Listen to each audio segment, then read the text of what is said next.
यशवंतराव चव्हाणांना भारतरत्न देण्याची राष्ट्रवादी काँग्रेसची भूमिका आहे। अजित पवार गटाची राष्ट्रवादीच्या जाहीरनाम्यात त्यांनी ही भूमिका मांडलेली आहे। अजित पवार गटाचा जाहीरनामा प्रसिद्ध झालेला आहे, त्यात त्यांनी यशवंतराव चव्हाणांना भारतरत्न दिला जावा अशी मागणी केलेली आहे। अजित पवार गटाचा जाहीरनामा प्रसिद्ध झाला आणि याच्यात ही ठळक भूमिका त्यांनी मांडलेली आहे। मराठी भाषेला अभिजात भाषेचा दर्जा देणार असं देखील आश्वासन दिलेलं आहे।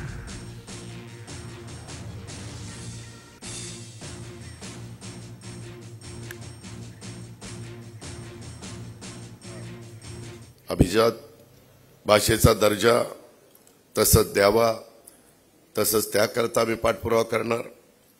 तसंच आदरणीय यशवंतराव चव्हाण साहेबांना भारतरत्न द्यावं, शेतकऱ्यांना MSP ती व्यवस्थितपणे त्या ठिकाणी असली पाहिजे। बघूया अजित पवार गटाच्या जाहीरनाम्यात नेमकं काय काय मुद्दे आहेत पाहूया आपण ग्राफिकच्या माध्यमातून। बघा, यशवंतराव चव्हाणांना भारतरत्न मिळावा यासाठी प्रयत्न करणार,